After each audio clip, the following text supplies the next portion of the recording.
राधे मेरी स्वामिनी, मैं राधे को दास, जन्म जन्म मोह दीजियो श्री वृंदावन वास। राधा तू बड़ भागिनी, कौन तपस्या कीन,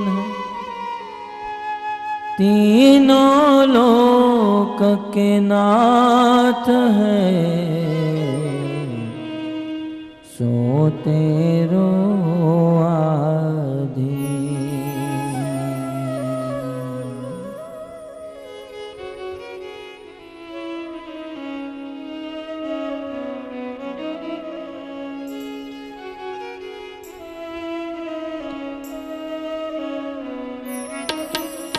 जय राधा माधव कुंज बिहारी, जय राधा माधव कुंज बिहारी, जय राधा माधव कुंज बिहारी, जय राधा माधव कुंज बिहारी, जय राधा माधव कुंज बिहारी, राधा माधव कुंज बिहारी, जय राधा माधव कुंज बिहारी, राधा माधव कुंज बिहारी, गोपी जन वल्लभ गिरिवर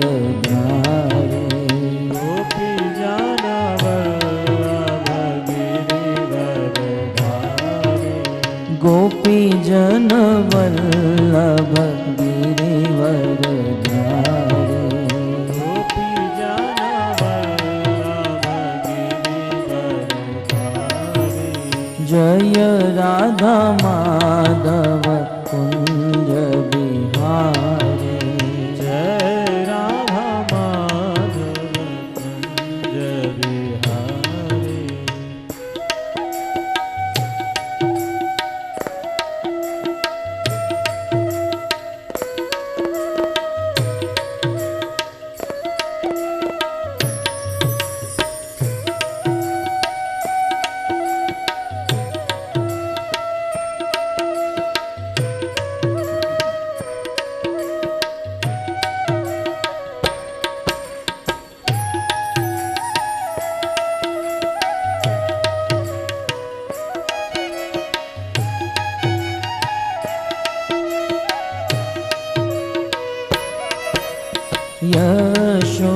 यशोदानंदन व्रज जन रंजन,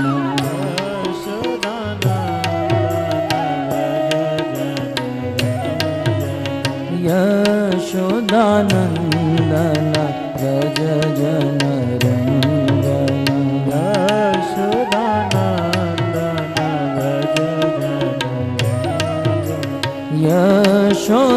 यशोदानंदन ब्रजन,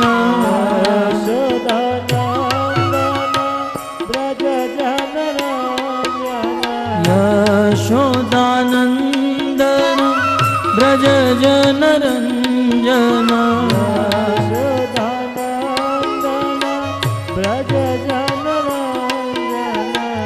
यमुना तीरवन चारी,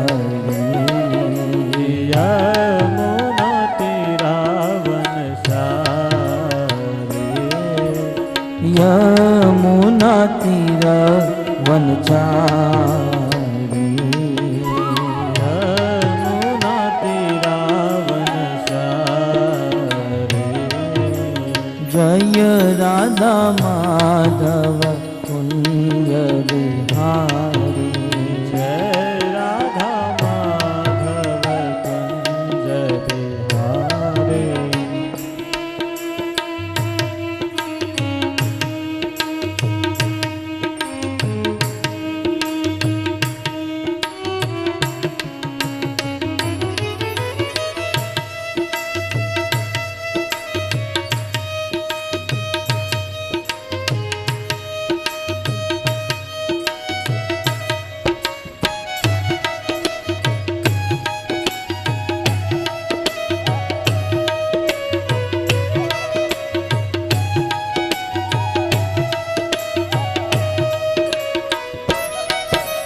जय राधा माधव कुंज बिहारी जय राधा माधव कुंज बिहारी जय राधा माधव कुंज बिहारी जय राधा माधव कुंज बिहारी भज गोविंद गोविंद गोपाला गोविंद गोविंद गोपाला भज गोविंद गोविंद गोपाला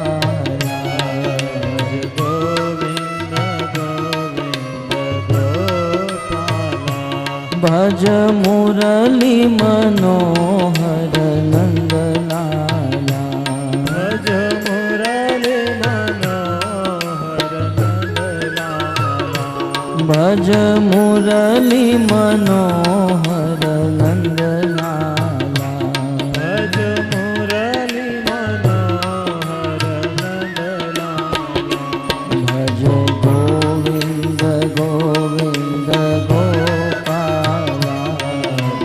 गोविंद गोविंद गोपाला भज गोविंद गोविंद गोपाला गोविंद गोविंद गोपाला भज गोविंद गोविंद गोपाला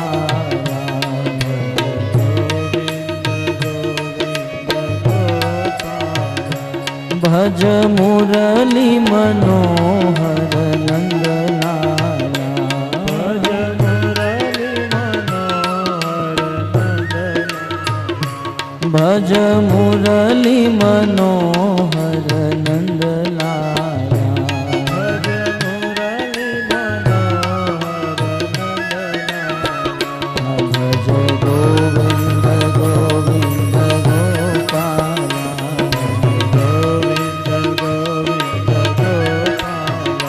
भज गोविंद गोविंद गोपाला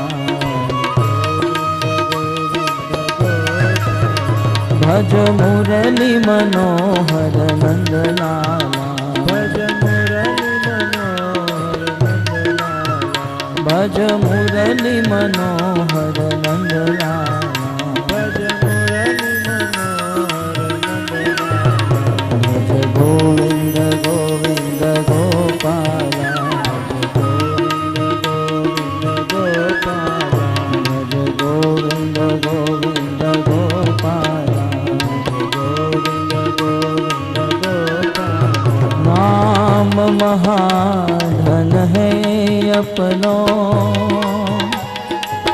नहीं दूसरी संपत्ति और कमानी नाम महाधन है अपनो नहीं दूसरी संपत्ति और कमाई छोड़ यटा जग की हम तो कुटिया ब्रजमानी बनानी हमको कुटिया ब्रजमानी बनानी हमको कुटिया ब्रजमानी बनानी हमको कुटिया ब्रजमानी बनानी टूक मिले रसिकों की सदा और पीवन को यमुना जल पाए टूक मिले रसिकों की सदा और पीवन को यमुना जल पानी हमें औरन की परवाह नहीं अपनी ठकुरानी श्रीराज करानी अपनी ठकुरानी श्रीराज करानी अपनी ठकुरानी श्रीराज करानी अपनी ठकुरानी श्रीराज करानी अपनी ठकुरानी श्रीराज करानी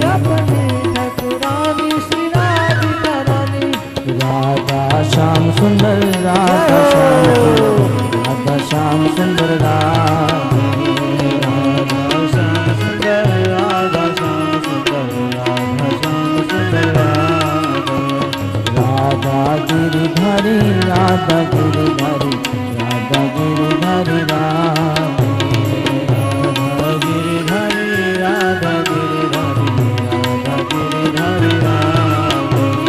कृष्ण बलराम कृष्ण बलराम कृष्ण बलराम जय कृष्ण बलराम कृष्ण बलराम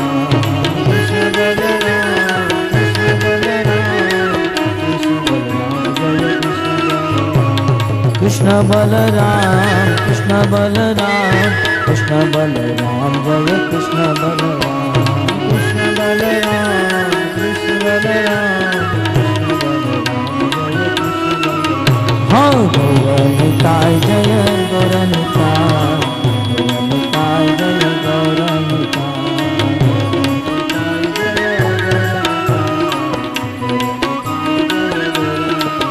जय जय प्रभुपाद प्रभुपाद प्रभुपाद प्रभुपाद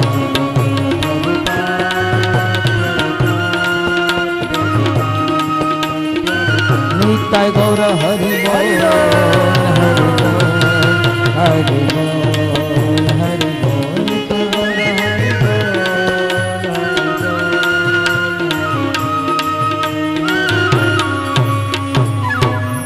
भुवन मंगल हरि नाम संकीर्तन की भगवते वासुदेवाय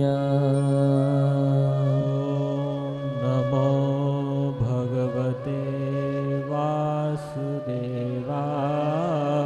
ॐ नमो भगवते वासुदेवाय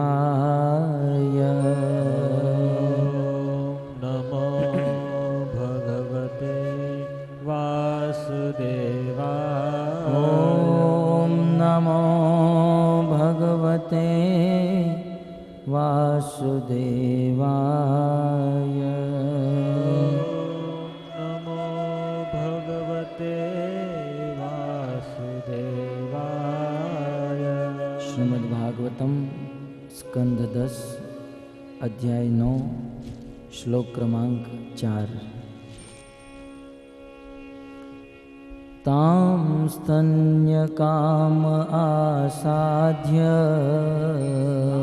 स्तन्यकामासाध्य मथन्तीं जननी हरि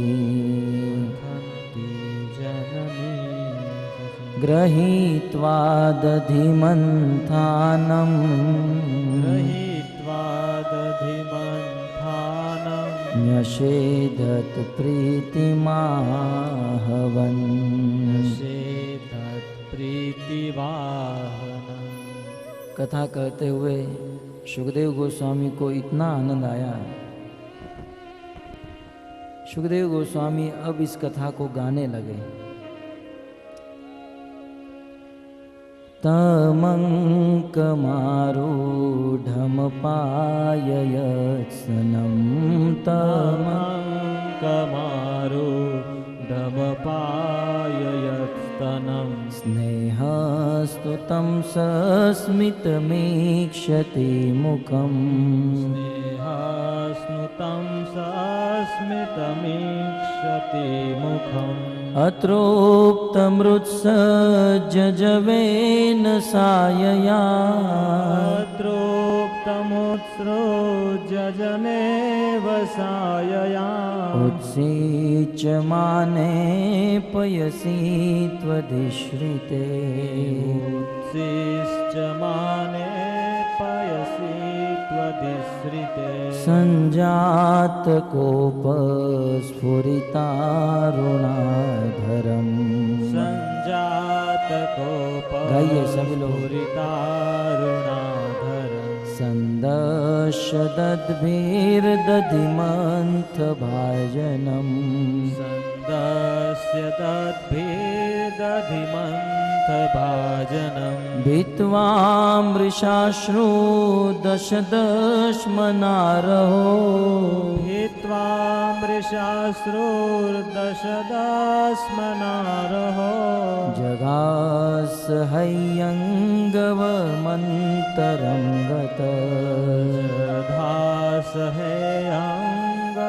धासहेऽङ्गवमन्तरं गतः ऊतार्य गोपी सुषुतं पयः पुनः ऊतार्य गोपी सुश्रुतं पय पुनः प्रविश्य सन्दृश्य च दद्यमत्रकम् प्रविश्य सन्द्रस्य च दद्यमत्रकम् भग्नं विलोक्य स्वसुतस्य कर्मतः भग्नं विलोक्य स्वसुतस्य कर्मतः जहासतं चापि न तत्र पश्यति जहासतं चापि न तत्र पश्यति उलोखलाङ्घ्रे उपरि व्यवस्थितम्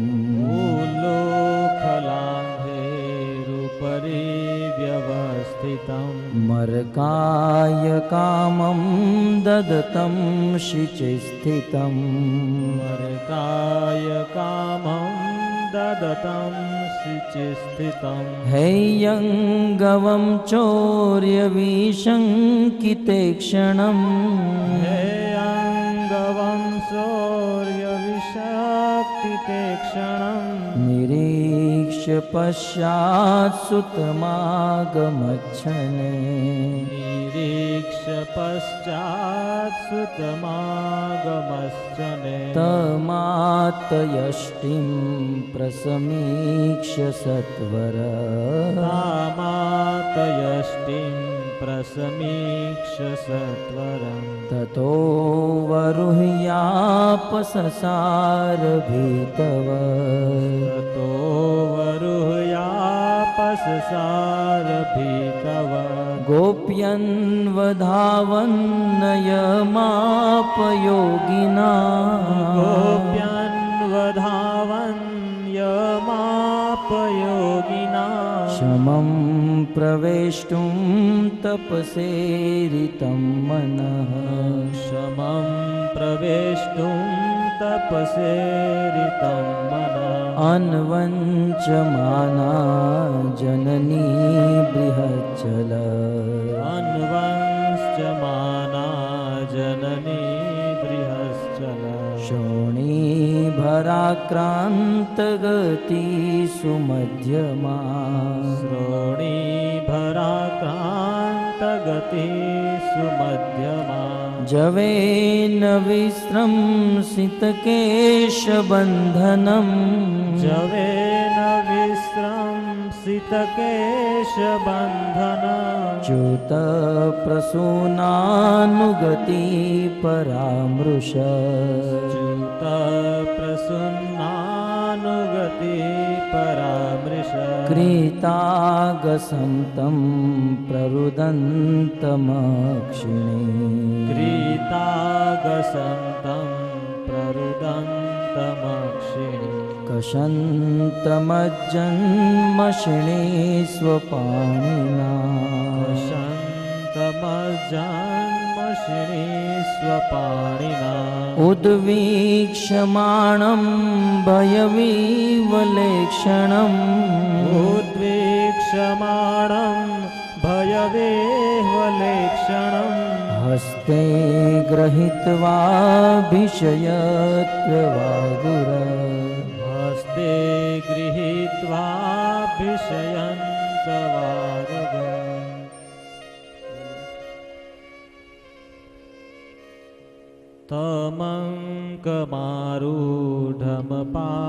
तमङ्कमारूढमपाययत्स्तनम् तमङ्कमारूढमपाययस्तनम् स्नेहस्नुतं सस्मितमीक्षते मुखम् स्नेहस्नुतं सस्मितमे मुखम् अतृप्तमृत्सृजनेव गुरुवे गौरचन्द्राय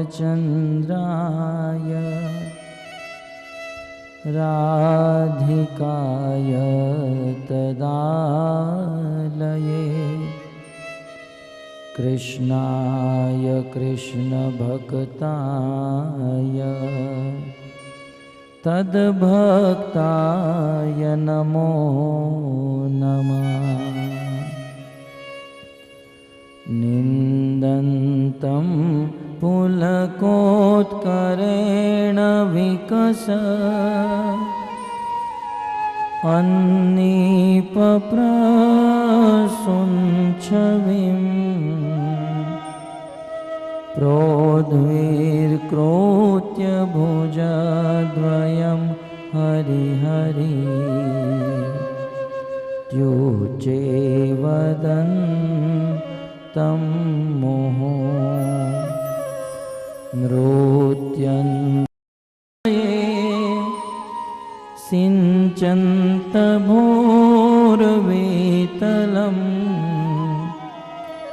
गायन्तं निजपार्षदे परिवृतं श्रीगौरचन्द्रं नुमः श्रीगौरचन्द्रं नुमः। चातुर्येकनिदानसीमचपला पादक्षटामन्थरं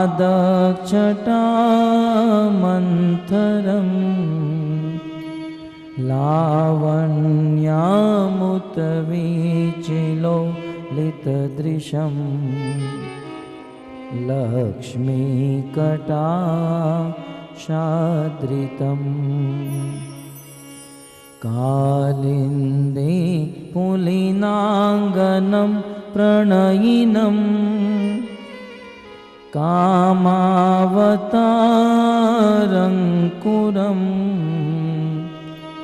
बालं नीलममीवयं मधुरिमा स्वराज्यमारानुमा बर्होतं सविलासकुन्तलभरं माधुर्यमग्नाननं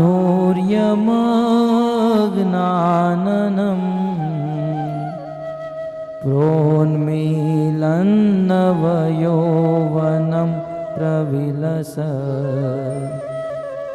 वेणुप्रणादामृतम्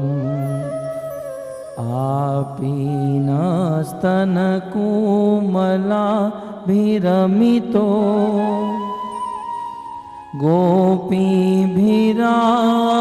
गोपीभिराराधितं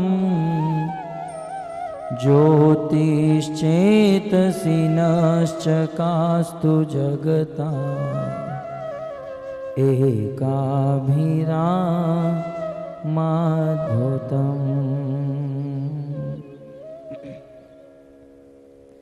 वंशी विभो शितकरा नवनीरदाभा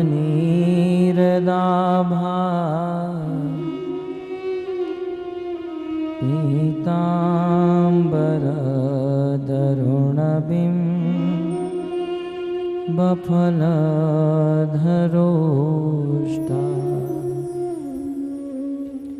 पूर्णेन्दुसुन्दरमुखा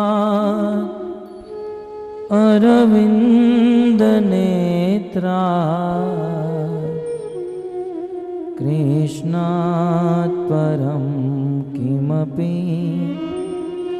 तत्त्व अहं न जाने।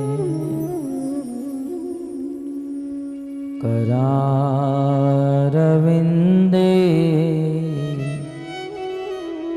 न पदारविन्दम्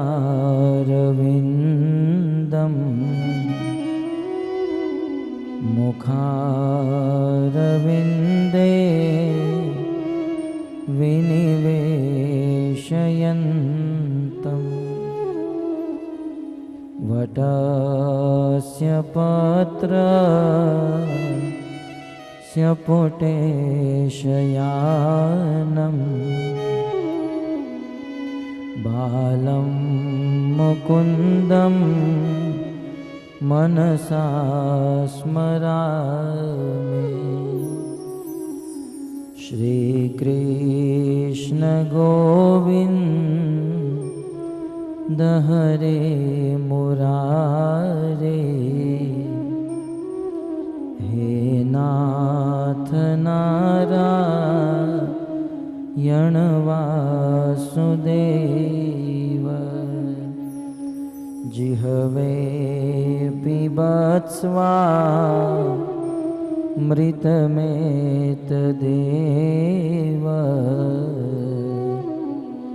गोविन्द दामोदर माधवेति।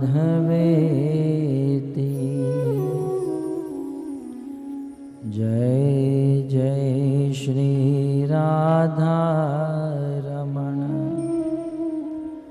जय जय नवल किशोर। जय गोपी चित चोर प्रभो। जय जय माखन चोर।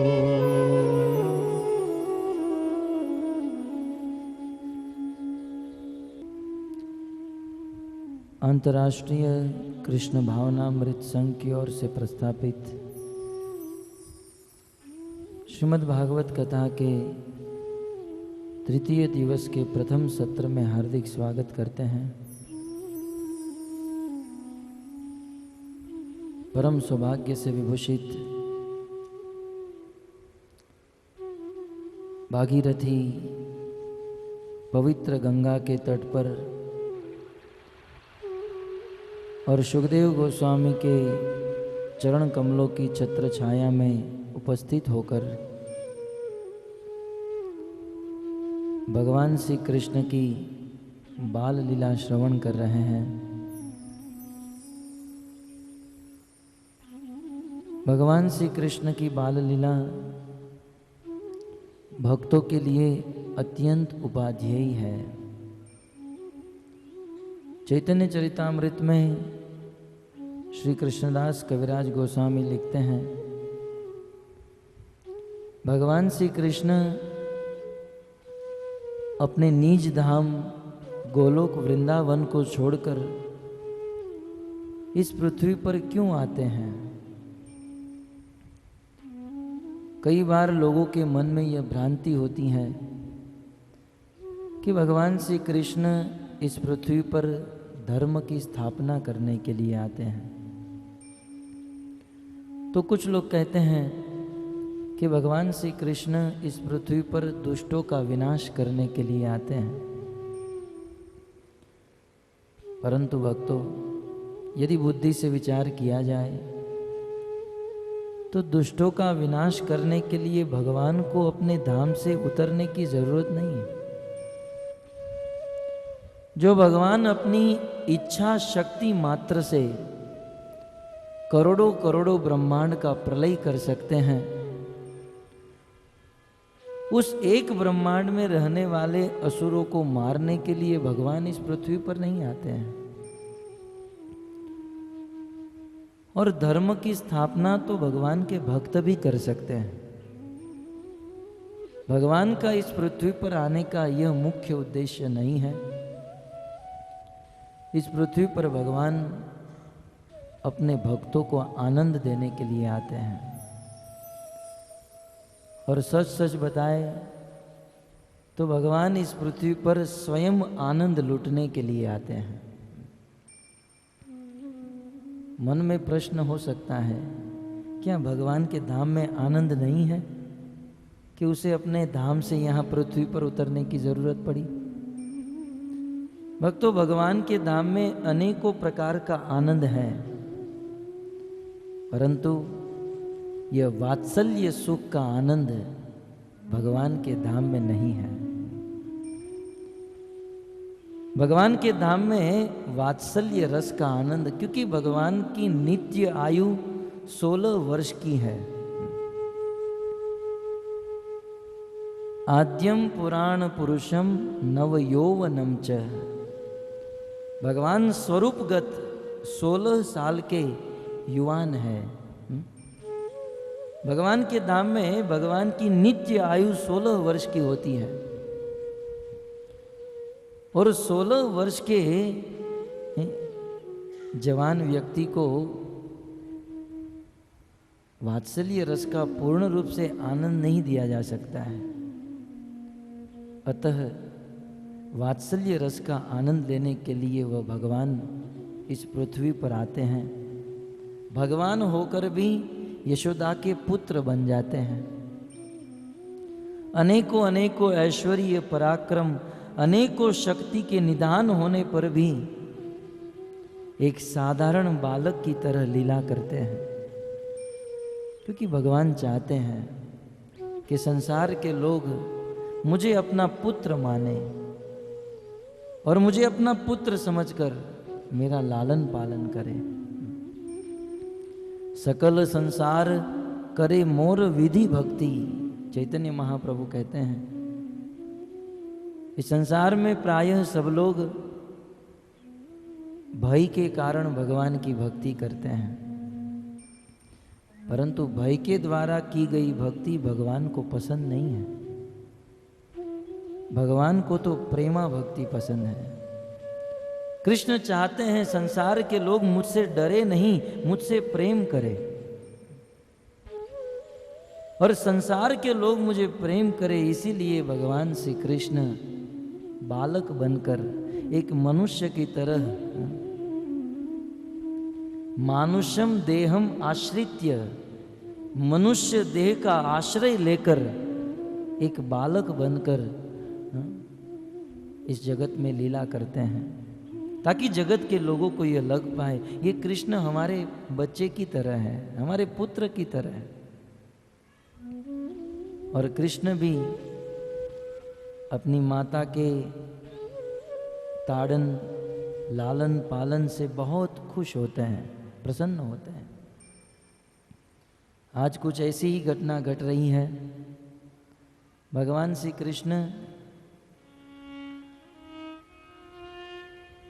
कृष्ण को माखन खिलाने के लिए यशोदा मैया बहुत सुंदर पद्मगंधा नामक गाय का दूध और उस दूध का दही बनाया है। यशोदा मैया ब्रह्म मुहूर्त में जग गई है और अपने घर पर एक बहुत बड़े मटके में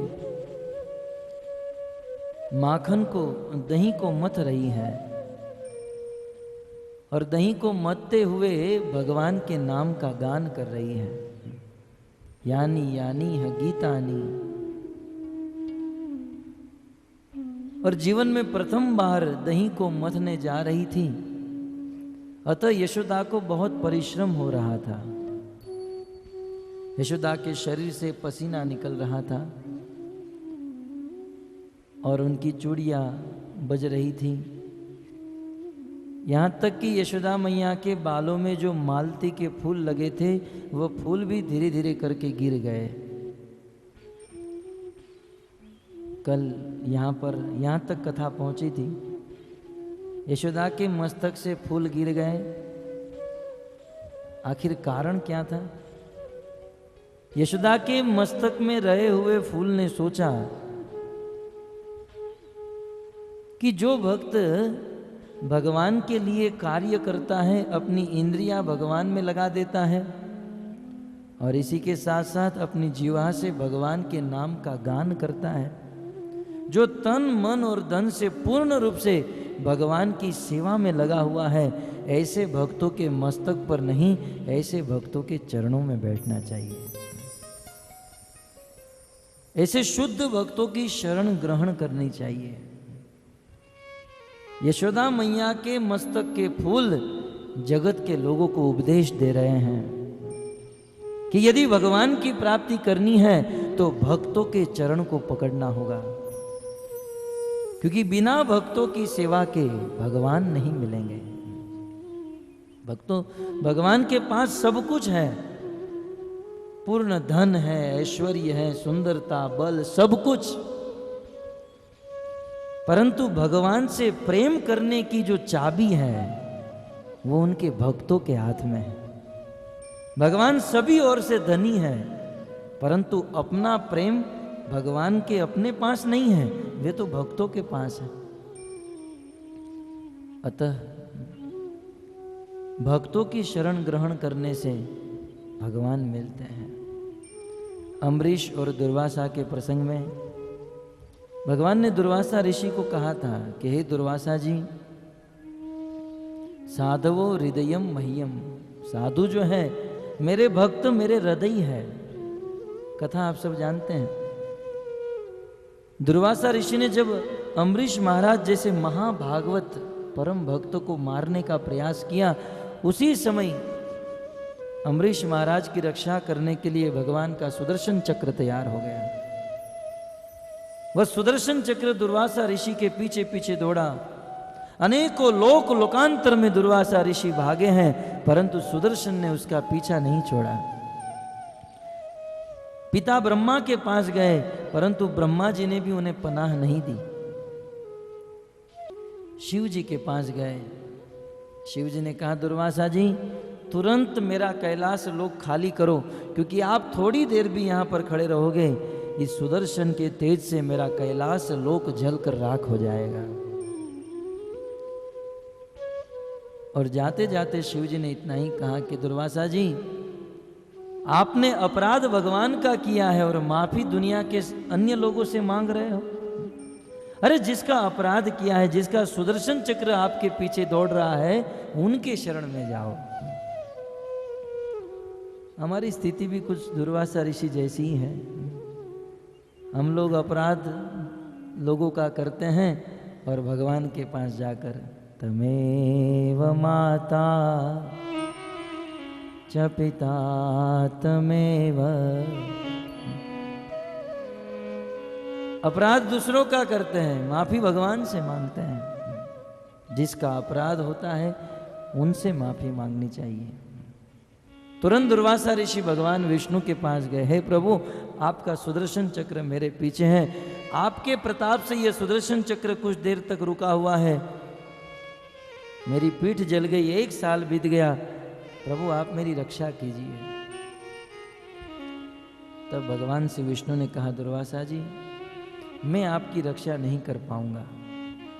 कारण क्योंकि आपने मेरे भक्तों को दुखी करने का प्रयास किया है, आपने मेरे भक्त अम्बरीश को मारने का प्रयास किया।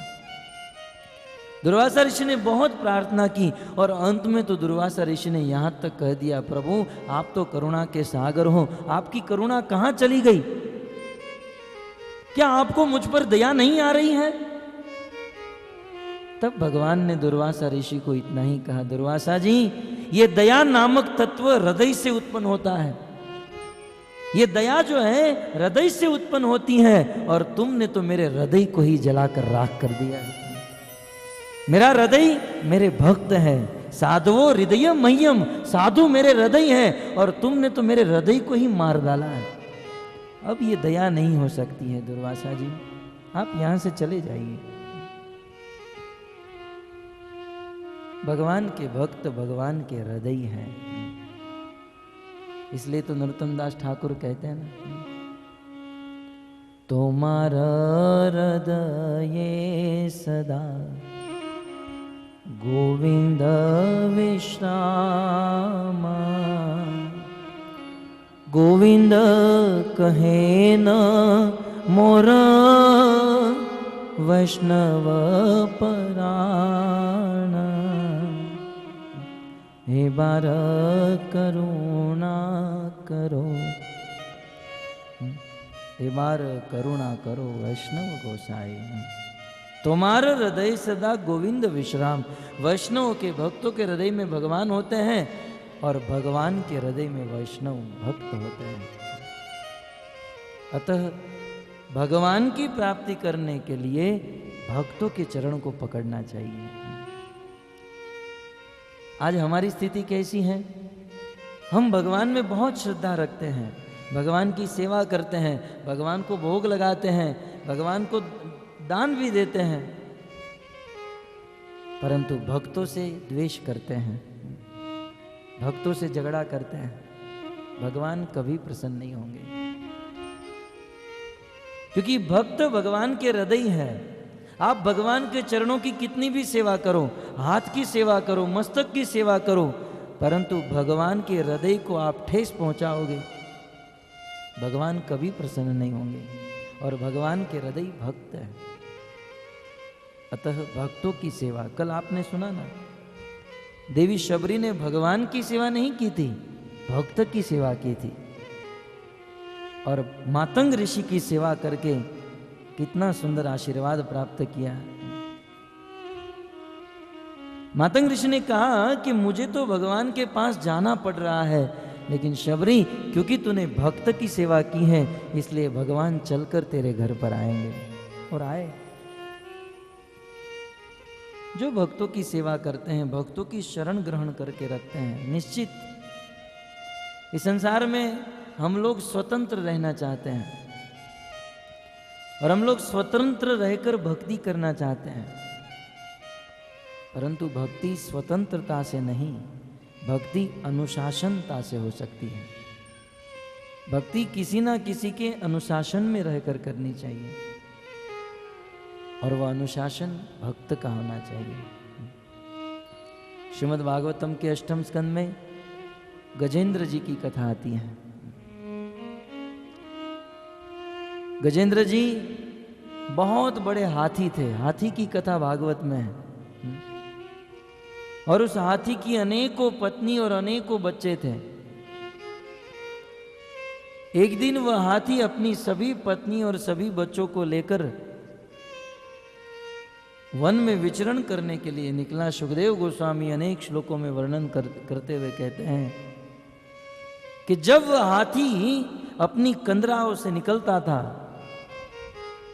जिस रास्ते से वह गुजरता था, उस जंगल झाड़ी वाले रास्ते को हाईवे बनाकर चलता था। बड़े बड़े वृक्षों को गिराते हुए, रौंदते हुए स्वच्छंद गति से विचरण करता था। और गजेंद्र आया है यह बात सुनकर बड़े बड़े सिंह और शेर अपनी अपनी गुफाओं में जाकर छिप जाते थे। परम पराक्रमी वह गजेंद्र अनेकों पत्नी और बच्चों को लेकर विचरण करने निकला है। गर्मी के दिन चल रहे हैं, ऊपर से सूर्य की गर्मी, नीचे से भूमि की गर्मी, शरीर तप्त हो चुका है। और उस समय गजेंद्र को प्यास लगी। जल पीने के लिए गजेंद्र एक सरोवर में उतरा। अपनी पत्नी और बच्चों को सरोवर में नहीं उतारा, उनको किनारे पर छोड़ा।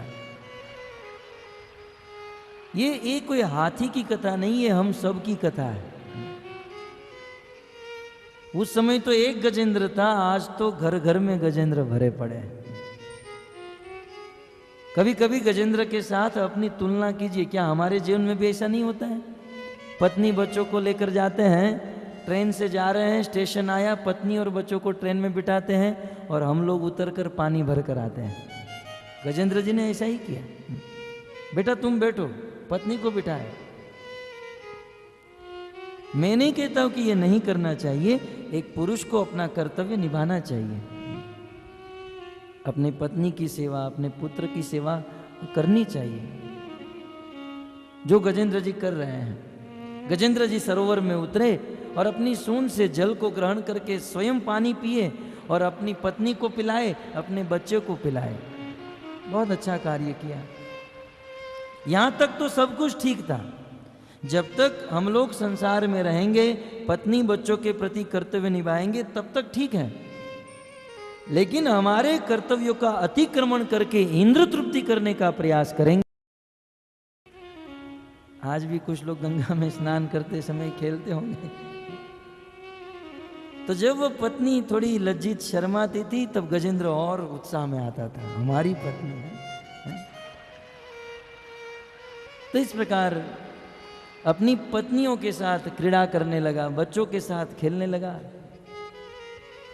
और वह खेलते खेलते खेलते गजेंद्र के मस्तक पर काल मंडराने लगा, परंतु उसे बुद्धि नहीं आई।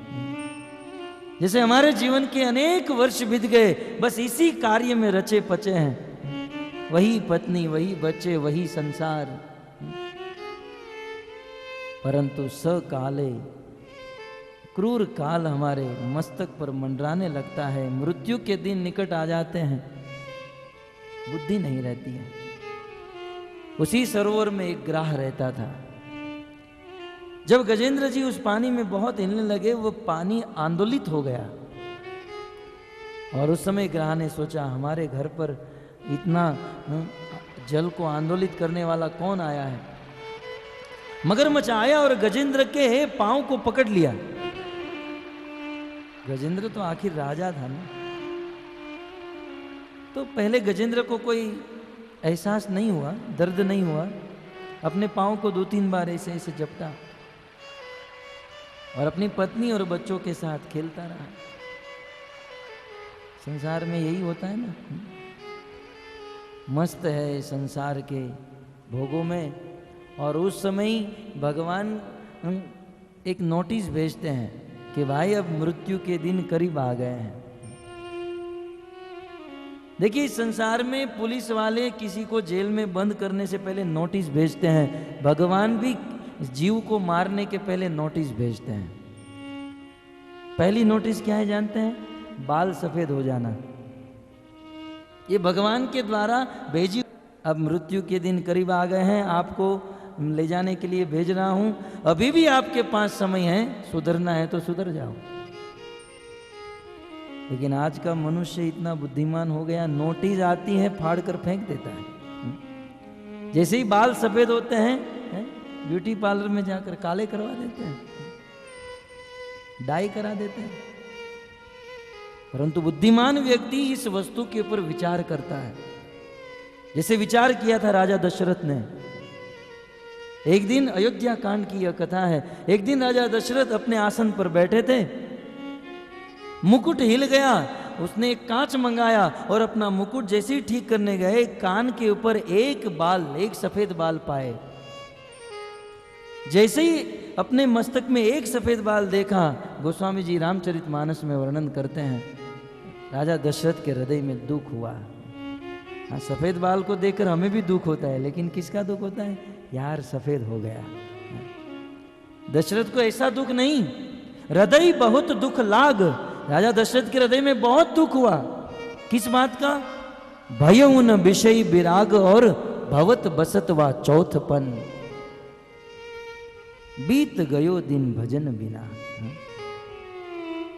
जीवन का चौथापन आ गया, जीवन की अंतिम समय आ गया, लेकिन संसार के प्रति वैराग्य नहीं हुआ, भगवान के प्रति अनुराग नहीं हुआ, और बस यही घर गृहस्थी में मदमस्त बना रहा। तुरंत राजा दशरथ, वशिष्ठ जी बाजू में बैठे थे। देखिए, बहुत सुंदर कथा है, हम लोगों के लिए प्रेरणादायक प्रसंग। बाजू में वशिष्ठ जी बैठे थे। राजा दशरथ ने कहा, वशिष्ठ जी, अब मैं यह राजपाट छोड़कर भजन करना चाहता हूं। मेरे ज्येष्ठ पुत्र राम को मैं राजा बनाना चाहता हूं। आप योग्य वार मुहूर्त नक्षत्र देखिए। वशिष्ठ जी ने कहा, आज और अभी राम को राजा बना दीजिए, क्योंकि राम को राजा बनाने के लिए मुहूर्त वार देखने की जरूरत नहीं। वशिष्ठ जी ने क्या कहा? आज और अभी। परंतु राजा दशरथ ने सोचा कि थोड़ी तैयारी कर लूं और राम को कल राजा बनाऊंगा। बस एक दिन की मोहलत राजा दशरथ ने ले ली, और वही 24 घंटे राजा दशरथ के प्राण ले लिए और राम को वनवास दे दिए। उसी समय यदि राम को राजा बना दिया होता तो राजा दशरथ धन्य हो जाते। बस यही बात हमारे जीवन में आती है कि हमें ज्ञान होता है कि भजन करना चाहिए, परंतु जैसे ही ज्ञान होता है तो हम सोचते हैं कल कर लेंगे, बाद में करेंगे, बाद में करेंगे, और फिर वह कल जीवन में कभी आता नहीं है। 24 घंटा मात्र पूरे अयोध्या के उस निर्णय को बदल दिया। 24 घंटा सुखी अयोध्या को दुखी कर दिया। भक्तों, अच्छे कार्य करने में कभी भी विलंब नहीं करना चाहिए। जब मन में अच्छा विचार आए तो उसे तुरंत कर लेना चाहिए। ये रावण का उपदेश है। मैं कई बार कहता हूं, जब भगवान ने रावण का वध किया, रावण भूमि पर गिर गया और अंतिम घड़ी गिन रहा था। उस समय भगवान राम ने लक्ष्मण को भेजा, जाओ लक्ष्मण रावण से ज्ञान लेकर आओ। अब लक्ष्मण तो अनंत शेष के अवतार हैं, तो बोले मेरी भाभी का जिसने अपहरण किया उस दुष्ट से मैं ज्ञान ग्रहण करूं? तो भगवान राम ने कहा भले उसने गलत काम किया है परंतु वो बहुत ज्ञानी है, जाओ ज्ञान लेकर आओ। लक्ष्मण गए और कहा रावण महाराज भाई ने भेजा है इसलिए आया हूं, आप मुझे ज्ञान दीजिए। रावण ने अपने जीवन में अंतिम समय में लक्ष्मण जी को जो ज्ञान दिया जीवन में उतारने लायक है। रावण ने कहा लक्ष्मण मेरे पास बहुत कम समय है, मैं मेरे जीवन का सार, समस्त वेद शास्त्र का सार केवल 2 सूत्र में तुम्हें दे देता हूं। 2 सूत्र रावण ने दिया। बोले लक्ष्मण जीवन में जब अच्छा विचार आए तो कभी भी विलंब मत करना। जब भी मन में अच्छा विचार आए तो उसे तुरंत कर लेना। लक्ष्मण क्या बताऊं, मेरे जीवन में बहुत अच्छे अच्छे विचार आए थे। एक बार मेरे जीवन में मुझे विचार आया कि ये समंदर बहुत खारा है, सॉल्टी है। हम देख रहे हैं ना समुद्र में कितना जल है, 80% पानी समुद्र में है, परंतु एक गिलास भी पी नहीं सकते हैं, कोई काम का नहीं। आचार्य लोग धनी लोगों की उपमा समुद्र के साथ देते हैं। कुछ धनी लोग ऐसे होते हैं उसके पास बहुत धन होता है लेकिन समुद्र की तरह कोई पी नहीं सकता है कुछ काम का नहीं। धन्य है वह सरोवर, वह नदी, वह छोटे छोटे नाले, कम से कम दूसरों के काम में तो आते हैं। समुद्र, रावण को विचार आया कि इस समुद्र को मैं मीठा कर दूं ताकि सब लोग इसका लाभ ले सके, परंतु रावण के मन में आया अभी तो जीवन बहुत बचा है, बाद में करूंगा। और रावण के मन में और एक विचार आया था कि संसार के लोग बहुत मेहनत परिश्रम करते हैं तब जाकर स्वर्ग में जा सकते हैं, एक ऐसी सीढ़ी बनाऊंगा जब चाहे तब व्यक्ति स्वर्ग में जाए, पृथ्वी पर आए। परंतु सोचा कि जीवन बहुत लंबा है, बाद में करूंगा। लक्ष्मण मेरे जीवन में बहुत अच्छे विचार आए परंतु कल करूंगा यह सोचकर वह विचार मृत्यु आ गई और वह कार्य मैंने कभी नहीं किया। यदि वह कार्य मैंने तुरंत कर लिया होता तो जगत के लोगों का आशीर्वाद मिलता और आज मुझे यह मृत्यु का दिन न देखना पड़ता। अतः जीवन में जब अच्छे विचार आए तो उसे तुरंत कर लेना। एक बहुत सुंदर सूत्र दिया, जब अच्छा विचार आए तो कल करे सो आज कर, आज करे सो अब, कल करे सो आज कर, आज करे सो अब, पल में प्रलय हो जाएगा फिर करेगा कब। आज और अभी तुरंत शुरू कर लेना। रावण ने दूसरा सूत्र दिया कि जब बुरे विचार आए तो उसे दबाने का प्रयास मत करना, उसे धीरे धीरे करके डाइवर्ट कर देना।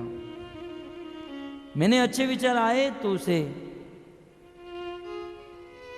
बाद में करूंगा यह सोचकर छोड़ दिया, और बुरा विचार आया तो मैंने तुरंत कर दिया। जैसे ही शूर्पणखा ने मुझे बताया उस तपस्वियों के साथ बहुत सुंदर स्त्री है, लगभग शूर्पणखा ने रात को 9 बजे रावण को यह खबर दी, 11 बजे तो रावण मामा मारीच के घर पर था और सुबह भोर में ब्रह्म मुहूर्त तक तो पहुंच गया था पंचवटी। बुरे कार्य में देरी नहीं की, तुरंत कर लिया, और इसीलिए मुझे आज का यह दिन देखना पड़ा, मरना पड़ा। जब बुरा विचार आए तो उसे यह सोचना कि कल करूंगा। इस प्रकार से बुरे विचार को टाले और अच्छे विचार को तुरंत करे। लेकिन आज लोग रावण के सिद्धांत को उल्टा कर लिए। आज लोग क्या सोचते हैं जानते हैं? हम लोग कहते हैं आप माला जपिए, भक्ति कीजिए, तो लोग सूत्र देते हैं आज करे सो कल करे, कल करे सो परसों। आज करे सो कल करे, कल करे सो परसों, जल्दी जल्दी क्या करना है, जीना है बहुत बरसों। बहुत बरसों जीना है। परंतु सत्य बात तो यह है, जीवन का कोई भरोसा नहीं है, कोई भरोसा नहीं, कभी भी आ सकती है। गोविंददास जी कहते हैं, कमल दल जल जीवन टलमल। जैसे कमल की पंखड़ी के ऊपर पानी की बूंद स्थित होती है, कब हवा आ जाए और ये गिरा ये गिरा ये गिरा, वैसे कब क्रूर काल आ जाए और हमारे जीवन को नष्ट कर दे, इसका कोई भरोसा नहीं। फिर चाहे मनुष्य हो, रोडपति हो, करोड़पति हो, अरे हम तो क्या चीज है। सहस्त्र बाहु 10 वदन आदनी, तो बचे न काल बलीते। हम करी धन धाम सवारे, अंत चले उठरीते। 10-10 मस्तक वाला रावण और हजारों भुजा वाला सहस्त्र बाहु भी मृत्यु से नहीं बच सका। हम करी धन धाम सवारे, ये मेरा है, ये हमारा है, और यह करते करते अनेकों संपत्ति, सोने की लंका तक बना ली। लेकिन अंत चले उठ रीते, आखिर तो उसे जाना पड़ा ना। ये मृत्यु नामक सत्य किसी के जीवन से छूटने वाला नहीं है, सबके जीवन में मृत्यु आने वाली है। आज गजेंद्र मदमस्त है, लेकिन उसकी मृत्यु काल उसके निकट आ गया, लेकिन वह गजेंद्र अपने काल को पहचान नहीं पाया। वो लोग बुद्धिमान हैं जो काल की गति को जान लेते हैं, और काल की गति को नहीं जानने वाले संसार के सबसे बड़े मूर्ख हैं। काल को जानना चाहिए, जान लिया, नहीं जान पाया गजेंद्र, और मस्त रहा अपनी पत्नी और बच्चों के साथ भोग विलास करने में। धीरे धीरे धीरे वो मगरमच्छ गजेंद्र को खींचता गया। अब गजेंद्र को दुख का एहसास हुआ। अब अपनी पत्नी और बच्चों के साथ भोग भोगना बंद, अब तो उस मगरमच्छ के साथ युद्ध प्रारंभ हुआ। देवताओं के 1000 वर्षों तक वह युद्ध चला है भक्तों। सुखदेव गोस्वामी कहते हैं, गजेंद्र यद्यपि शक्तिशाली था, ऐसे सैकड़ों मगरमच्छ यदि रोड पर मिले होते भूमि पर, तो गजेंद्र 1 सेकंड में उठाकर फेंक दिया होता। लेकिन बेचारा परवश था कि वो अपने घर पर नहीं, पराये घर पर फंसा हुआ था। कहते ना, अपनी गली में कुत्ता भी शेर होता है, क्योंकि ये मगरमच्छ के घर पर फंसा था। और ये स्थान का प्रभाव, शास्त्र में आया है, स्थानम प्रभावम न बलम प्रभावम। स्थान का बहुत प्रभाव है। आज हम लोग इस स्थान पर बैठकर भगवत कथा सुन रहे हैं, सुबह भगवान के नाम का जाप कर रहे हैं। यही कार्य अपने घर पर बैठकर करोगे, मन नहीं लगेगा, नींद आएगी। ये स्थान का प्रभाव है। एक बार शिव जी भगवान विष्णु को मिलने के लिए वैकुंठ गए, तो भगवान बैठे थे, शिव जी और भगवान विष्णु आमने सामने कुछ बात कर रहे थे। भगवान विष्णु का वाहन गरुड़ जी उनके बाजू में बैठे थे, और शिव जी के गले में सांप था। भगवान विष्णु और शिव जी दोनों बात करने में बिजी थे, एंगेज थे, और उतने में शिव जी के गले का सांप गरुड़ जी को फुफकार मार रहा था। गरुड़ जी परेशान हो गए, बोले ये कब का मुझे परेशान कर रहा है।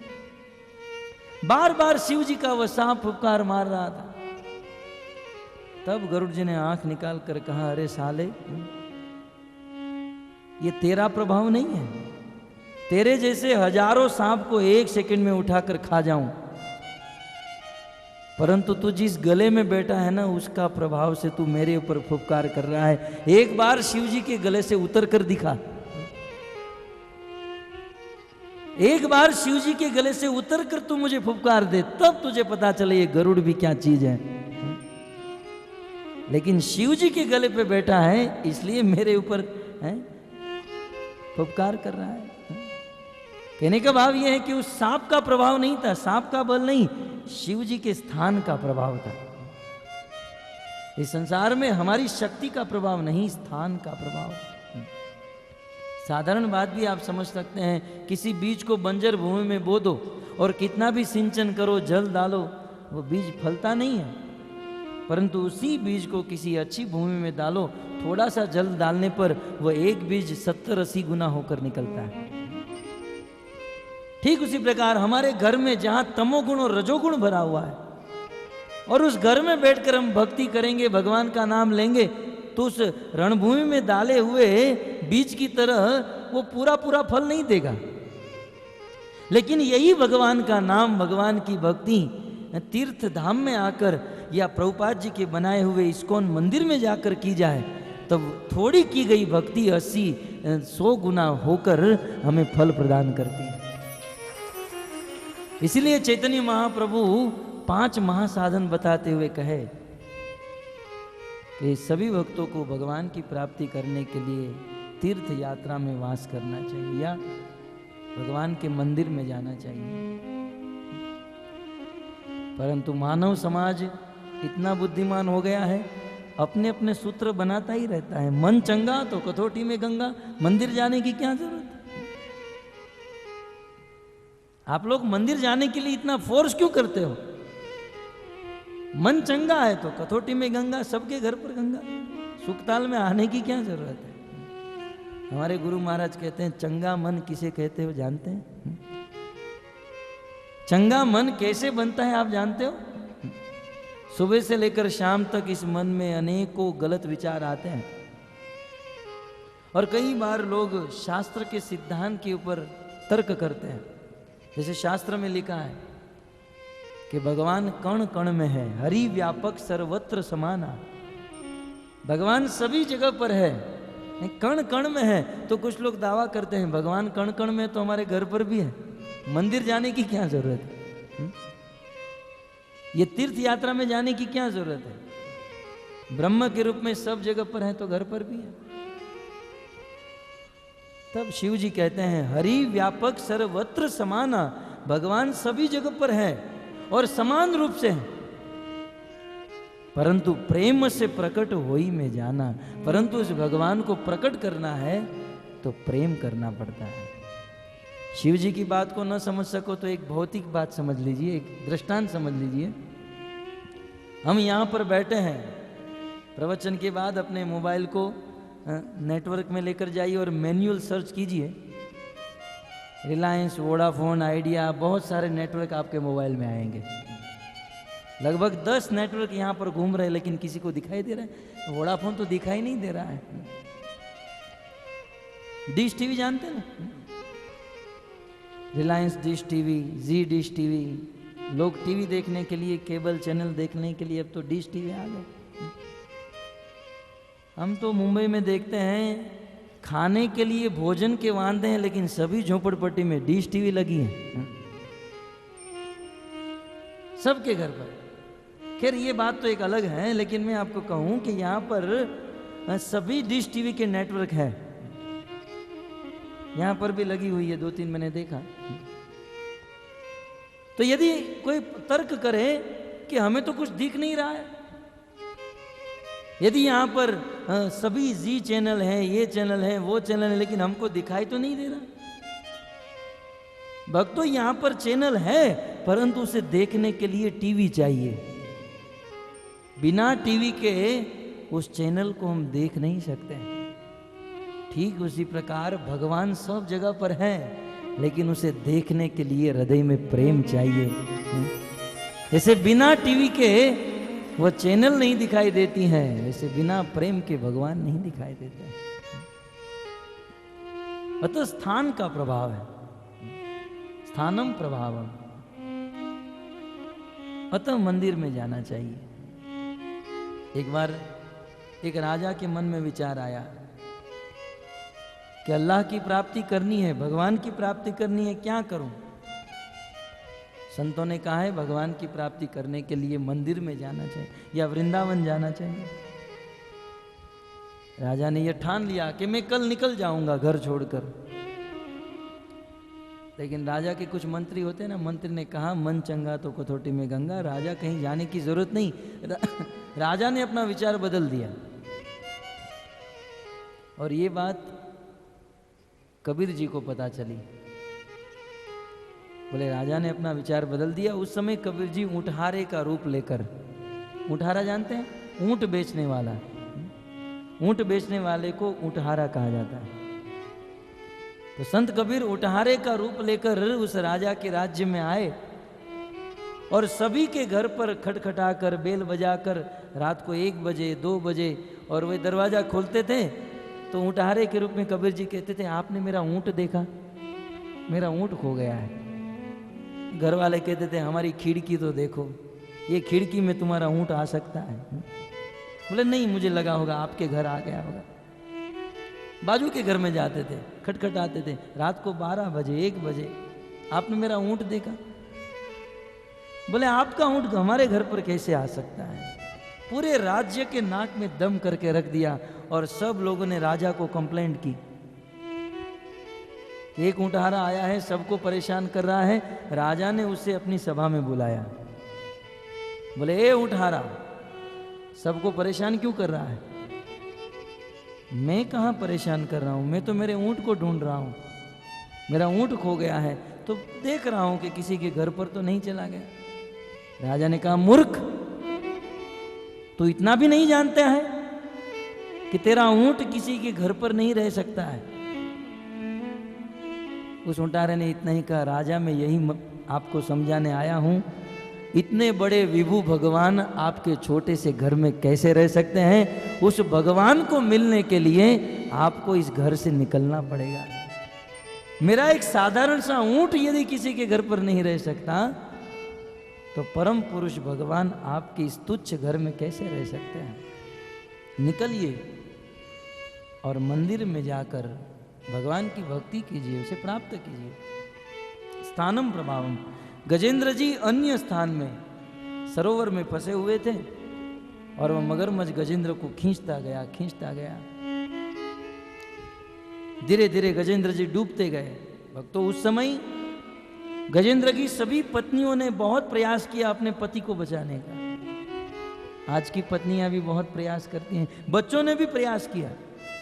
और तो क्या कर सकते थे, एक दूसरे की पूंछ पकड़ के एक चेन बनाई और गजेंद्र को अंदर से खींचने का प्रयास। लेकिन जिसको काल ने ग्रस लिया है, पूरी दुनिया मिलकर भी उसे बचा नहीं सकते हैं, चाहे कितना भी धन क्यों न हो। मृत्यु के समय कहते हैं, डॉक्टर साहब आप 1 करोड़ रुपए ले लीजिए लेकिन मेरे पिता को 1 मिनट ज्यादा जिला दीजिए। उस मृत्यु के समय 1 मिनट जीने के लिए 1 करोड़ रुपया देने के लिए तैयार है, परंतु वह मूर्ख यह नहीं जानता कि जीते जी करोड़ों रुपए के मिनट हम वैसे ही व्यर्थ गवा रहे हैं, व्यर्थ गवा रहे हैं। पूरी दुनिया के सभी डॉक्टर मिलकर भी, सभी स्वजन मिलकर भी मरने वाले को नहीं बचा सकते। चाहे हम संसार में, समाज में लोगों से कितना भी प्रेम क्यों न करें, मृत्यु के समय संसार वाले हमको बचा नहीं सकते हैं। अतः प्रेम करना चाहिए भगवान से। आज गजेंद्र फंसते जा रहा है और ऐसी स्थिति आ गई, गजेंद्र पूरा डूब गया, केवल उसका मस्तक बाहर है। बस 2 घड़ी बची है गजेंद्र को डूबने के लिए। लेकिन उसी समय, क्योंकि गजेंद्र पूर्व जन्म में एक बहुत बड़े संत थे और भगवान को रोज स्तुति किया करते थे, मृत्यु के समय एवं व्यवस्थितो बुद्धिया समाधाय मनोरिधि जजाप परमम जाप्य प्राक जन्म अनुशिक्षितम। पूर्व जन्म में याद किया हुआ स्तोत्र गजेंद्र को याद आया और उसी समय गजेंद्र जी ने भगवान को पुकारा, हे गोविंद हे गोपाल अब तो जीवन हारे, हे कृष्ण हे गोविंद हे गोपाल हे हरि आप मेरी रक्षा करो। और गजेंद्र की पुकार से, गजेंद्र के वह शब्द इस ब्रह्मांड को भेद कर भगवान के कान में चले गए और उसी समय भगवान दौड़कर हाथ में सुदर्शन चक्र लेकर वहां पर आए और उस ग्राह का मस्तक काट दिए और वह ग्राह गंधर्व रूप धारण करके भगवान के धाम में चला गया। जैसे ही गजेंद्र उस ग्राह के मुख से छूट गए, गजेंद्र ने फिर से भगवान की स्तुति की, लगभग 8-10 घंटे तक स्तुति चली होगी। और स्तुति करने के बाद भगवान प्रसन्न हुए, गजेंद्र जी को सशरीर अपने गरुड़ पर बिठाकर अपने धाम में लेकर चले गए।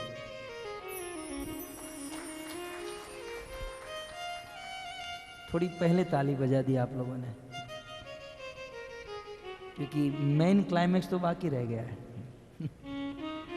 ये कथा तो आप सब लोग जानते हैं कि भगवान आए और भगवान ने गजेंद्र जी की रक्षा की। परंतु बुद्धि से विचार कीजिए, भागवत की कथा में बहुत मर्म, बहुत गुह्य बातें छिपी होती है। आप विचार कीजिए कि बेचारा दुखी हुआ गजेंद्र, पूर्व जन्म में भक्ति करने वाला गजेंद्र, भगवान को याद किया गजेंद्र है, लेकिन भगवान जैसे आए तो गजेंद्र के पहले तो ग्रह का उद्धार हो गया, है ना। बुद्धि की बात है ना ये।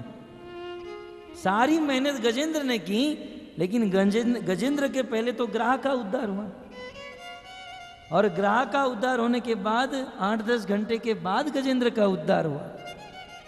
संतों ने प्रश्न उठाया, ऐसा कैसे?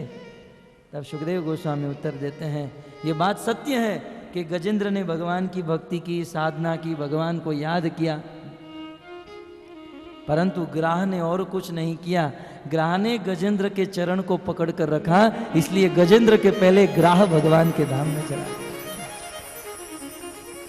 इस संसार में जो भगवान की भक्ति करते हैं वो तो भगवान के पास जाते हैं, लेकिन भगवान के भक्तों की जो भक्ति करते हैं वे तो उससे भी पहले भगवान के धाम को प्राप्त कर लेते हैं। और इसीलिए आज जब यशोदा मैया भगवान की भक्ति कर रही हैं तो यशोदा मैया के मस्तक के फूल एक एक करके उनके चरणों में गिर रहे हैं और उनके चरणों का आश्रय ले रहे हैं कि हम तो आपके चरणों में रहेंगे। यशोदा मैया के मस्तक के फूल कितना सुंदर सिद्धांत बता रहे हैं। यह है कृष्ण कथा को तत्व से सुनना। अन्य कथाओं में तो ये बात सुनाने में 1 मिनट भी नहीं लगती है, आधी मिनट में तो, परंतु यह तत्व है, यह सिद्धांत है। यशोदा मैया के मस्तक के फूल गिरने लगे और यशोदा के चरणों की सेवा करने लगे। क्योंकि प्रसंग आया है इसलिए और एक बात स्मरण हो रही है। भगवान ऋषभदेव जब अपने 100 पुत्रों को उपदेश दे रहे थे उस समय भगवान ऋषभदेव ने कहा कि मनुष्य जीवन भगवान की भक्ति करने के लिए मिला है। तो भगवान ऋषभदेव के पुत्रों ने पूछा, पिताजी तो भगवान की भक्ति करने के लिए क्या करना चाहिए? आज भी हमारा यदि प्रश्न हो, भक्ति करने के लिए क्या करना चाहिए, सबसे बड़ा उपाय क्या है? तब भगवान ऋषभदेव अपने 100 पुत्र को उपदेश देते हुए कहते हैं, महत् सेवा द्वार माहु विमुक्ते तमो द्वारम योषिता संगी संगम। हे मेरे पुत्रों, भगवान की भक्ति करनी है, भगवान की प्राप्ति करनी है तो महत् सेवा, महत् माने शुद्ध भक्तों की सेवा करनी चाहिए। और यदि कोई शुद्ध भक्ति की सेवा करता है तो महत् सेवा द्वारम आहु विमुक्ते, शुद्ध भक्त की सेवा करने से मुक्ति का द्वार खुल जाता है।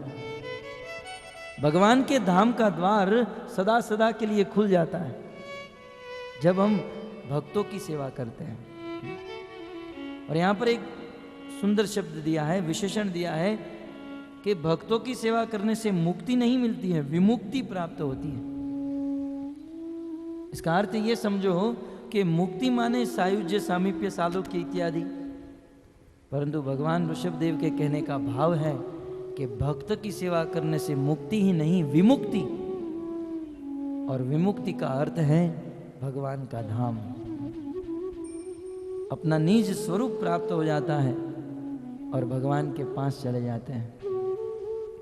तो इस प्रकार शुद्ध भक्तों की सेवा, उनके चरणों में रहने से निश्चित भगवान की प्राप्ति होती है। अतः यशोदा मैया के मस्तक के फूल यशोदा के चरणों में आ गए।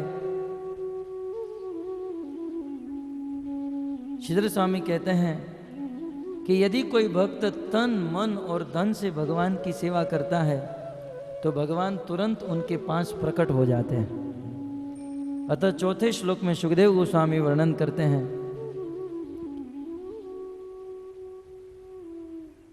ताम स्तन्य काम आसाद्य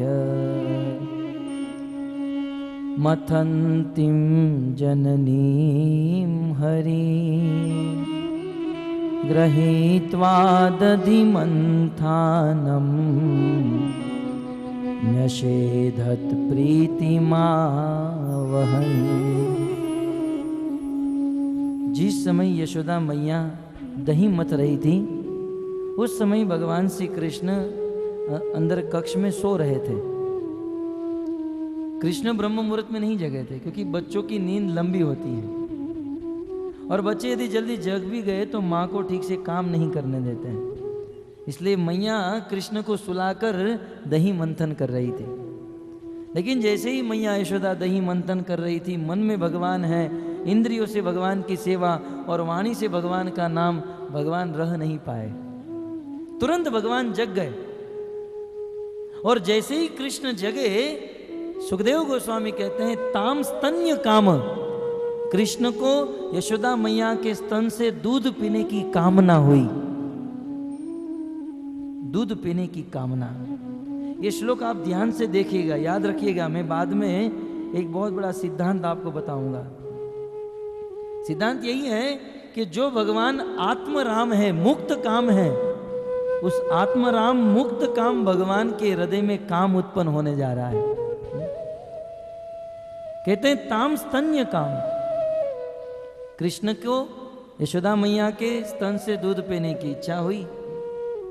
संसार में भी जब बालक जगता है तो सबसे पहले उसको माँ चाहिए, माँ उसके सामने होनी चाहिए, नहीं तो वो रोने लगता है। कृष्ण ने ढूंढा, माँ कहाँ है? माँ नहीं थी। तुरंत कृष्ण अपने छोटे छोटे चरणों से उस बिस्तर से उतर गए, धीरे धीरे चलते हुए अपनी माँ को ढूंढने लगे। मैया यशोदा दही मत रही थी, वहां पर कृष्ण पहुंच गए। ताम स्तन्य काम आसाद्य मथंतिम जननीम हरि, हरि ने, भगवान ने अपनी जननी को दही मंथन करते हुए देखा। कृष्ण दौड़कर यशोदा के पास चले गए। यशोदा मैया की आंखें बंद थी, आंखें बंद करके दही का मंथन कर रही थी, भगवान का भजन गा रही थी। और सर्वप्रथम कृष्ण जब वहां पर पहुंचे, सुखदेव गोस्वामी कहते हैं गृहीत्वा दधि मंथानम, कृष्ण ने अपना हाथ उस मथनी के ऊपर रख दिया। घर घर जो मथनी हो रही थी उसके ऊपर कृष्ण ने अपना हाथ रख दिया, तो मंथन होना बंद हो गया।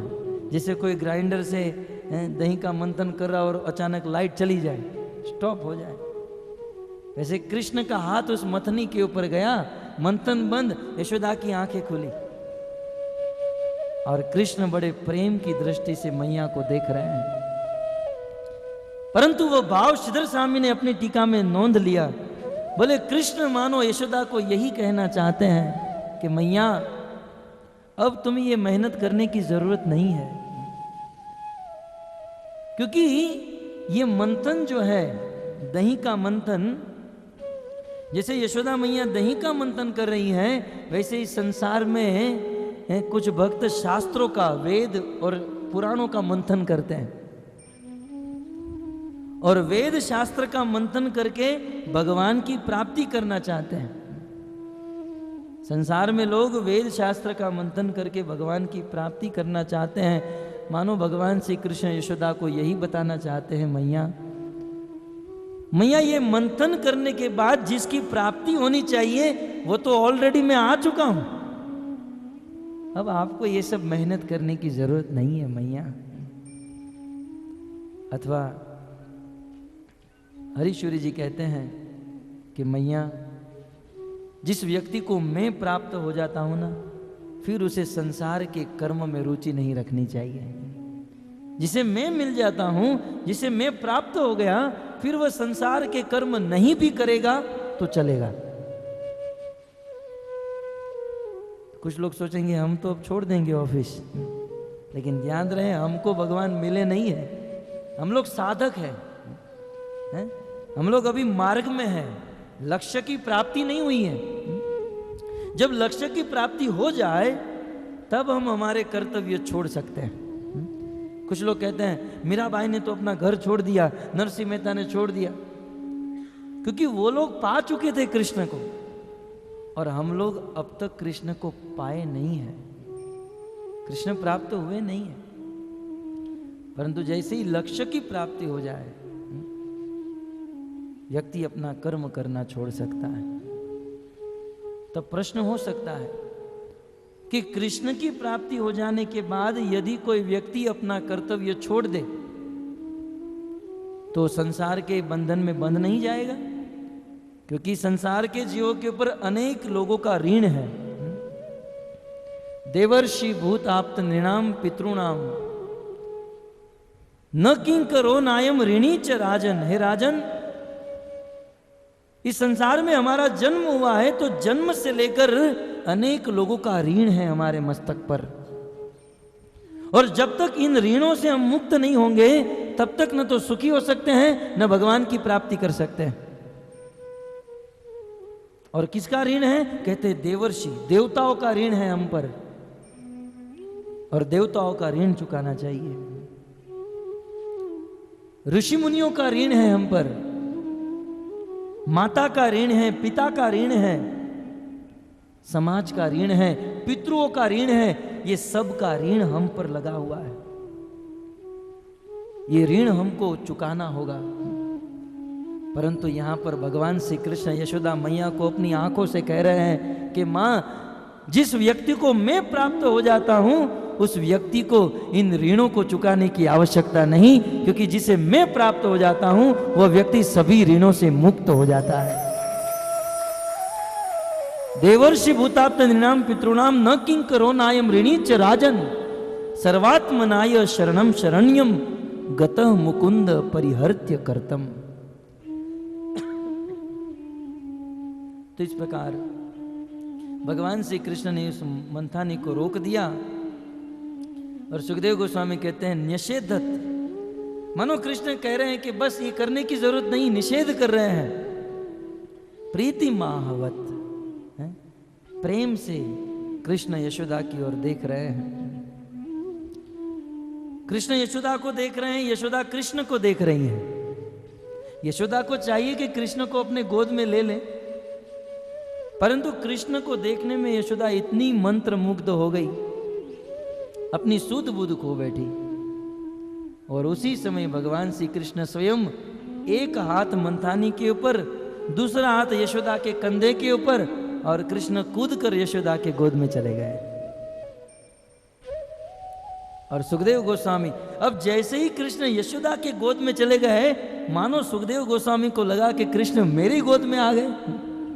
सुखदेव गोस्वामी को इतना आनंद आ गया, अब तक जो श्लोक बोल रहे थे वह गद्य में, परंतु अब तो सुखदेव गोस्वामी गाने लगे।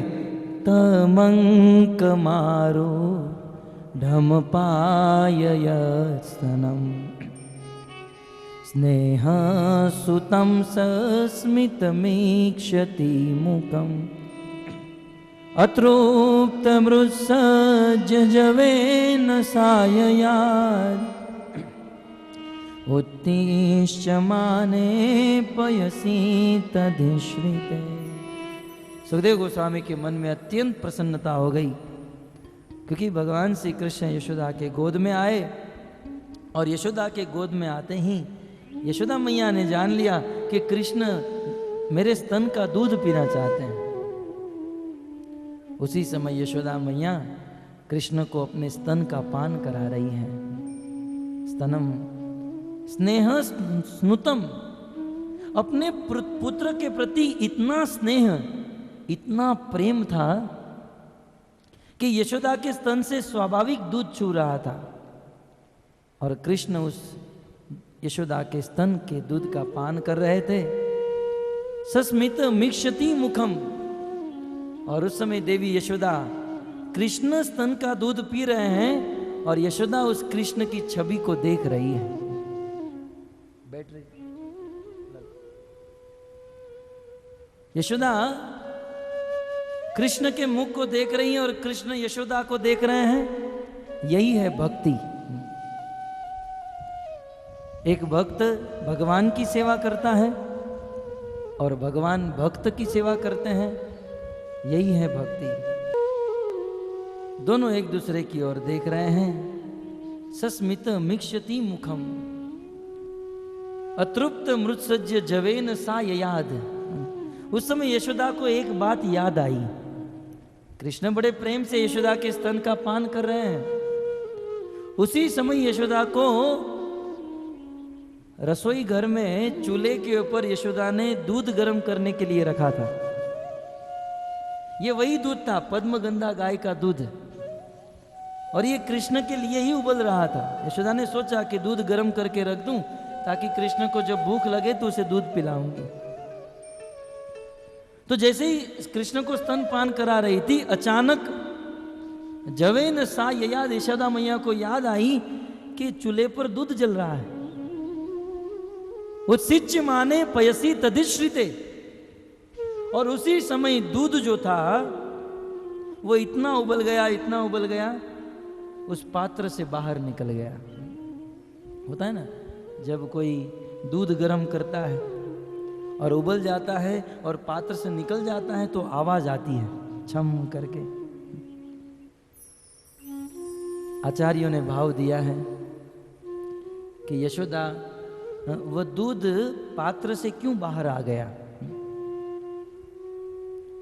आध्यात्मिक जगत में दूध भी सोचता है। उस पात्र में गर्म होते हुए दूध ने सोचा कि मैं इतने घंटों से तपस्या कर रहा हूं, आग के ऊपर, चूल्हे के ऊपर जलना ये तपस्या नहीं तो और क्या है।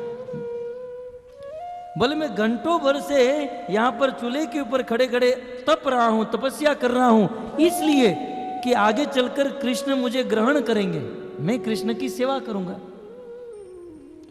लेकिन अब तो कृष्ण यशोदा के हृदय का दूध पी रहे हैं, निश्चित वे मुझे नहीं पिएंगे।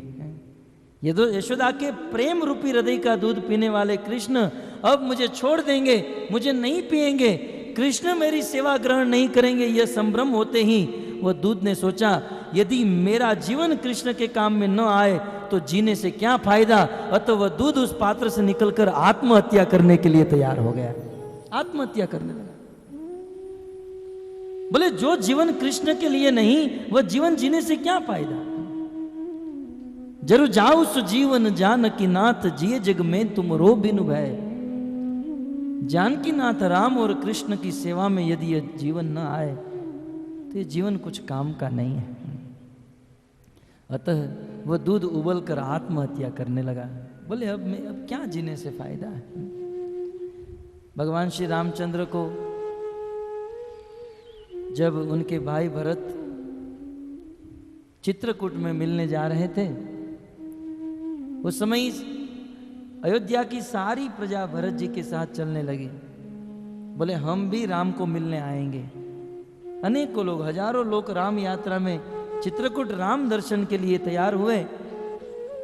परंतु कुछ लोग भरत जी के पास आए, भरत जी हम लोग आपके साथ राम यात्रा में नहीं आ सकते हैं। भरत जी ने पूछा क्यों? बच्चों की एग्जाम चल रही है।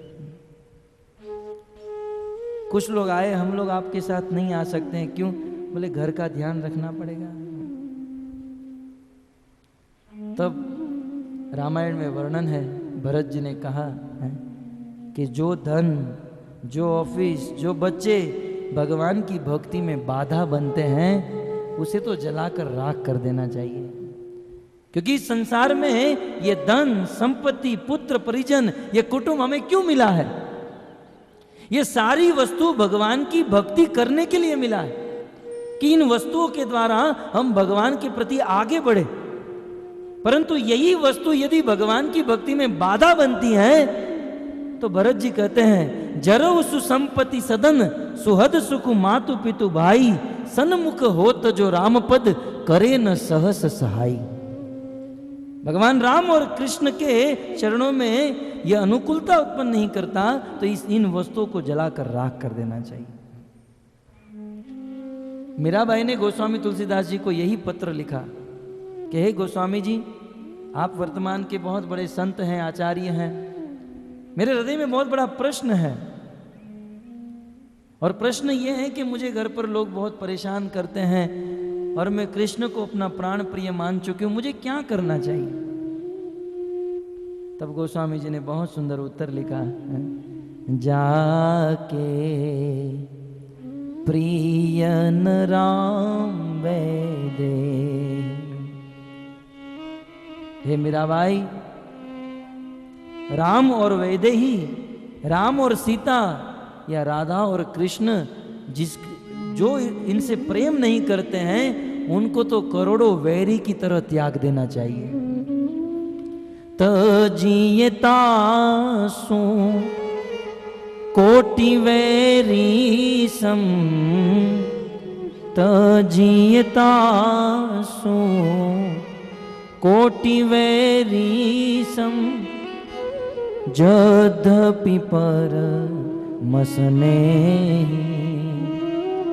प्रियन राम वैदे जाके। जो राम और सीता से प्रेम नहीं करते हैं और राम और सीता, राधा और कृष्ण की भक्ति में बाधा बनते हैं, उसे तो तुरंत छोड़ देना चाहिए, सर्वधर्मान। तब मीराबाई ने पत्र लिखा, गोस्वामी जी आप ऐसा क्यों कह रहे हैं? यदि मैं मेरे घर को छोड़ दूंगी, परिवार को छोड़ देंगी, दुनिया क्या कहेगी? तब गोस्वामी जी ने बहुत सुंदर भजन की रचना करके मीराबाई को भेजा है।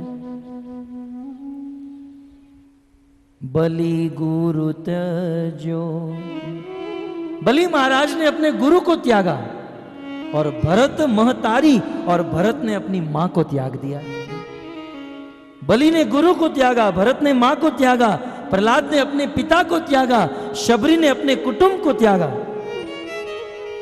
और गोपियों ने तो अपना सब कुछ त्याग दिया। तो क्या संसार के लोग उन्हें गाली देते हैं? इन लोगों को त्याग कर ये सब लोग अमर हो गए, भगवान को पा गए। क्योंकि संसार में भगवान की भक्ति में जो बाधा बनते हैं उन्हें तुरंत त्याग देना चाहिए। भगवान की भक्ति करने के लिए रूप गोस्वामी ने सूत्र दिया, अनुकूलस्य संकल्प प्रतिकूलस्य वर्जनम। यह है शुद्ध भक्ति का लक्षण। हमारी भक्ति में, भक्ति करने में जो अनुकूल वस्तु है उसे स्वीकार करना और प्रतिकूल वस्तु को त्याग देना, यही है शुद्ध भक्ति। तो इस प्रकार इस संसार में जो वस्तु भगवान की भक्ति में बाधा बनती है उसे त्याग देना चाहिए।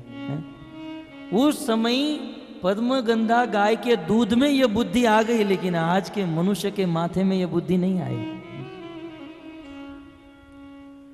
कि जीवन भगवान के लिए मिला है। ये सब इंद्रियां भगवान ने हमें दी है, इन इंद्रियों को इंद्रियों के स्वामी की सेवा में लगाना चाहिए। वह दूध सोचा कि कृष्ण यशोदा के दूध का बड़े प्रेम से पान कर रहे हैं, कृष्ण मुझे पिएंगे नहीं, अतः आत्महत्या करने के लिए उबर गया। जैसे ही वह दूध का आवाज आया, उत्सिच्य माने पयसी त्वधित श्रिते, यशोदा मैया ने तुरंत 1 सेकंड में सोच लिया कि मेरे स्तन का दूध तो कहीं जाने वाला नहीं है, परंतु यदि चूल्हे का दूध मैंने नहीं उतारा तो वह बह जाएगा। तुरंत यशोदा कृष्ण को जबरदस्ती वहां पर छोड़ दी और दौड़कर उस चूल्हे के पास चली गई। तब उस समय सुखदेव गोस्वामी कहते हैं कि जैसे ही यशोदा चली गई, भगवान श्री कृष्ण को क्रोध आया।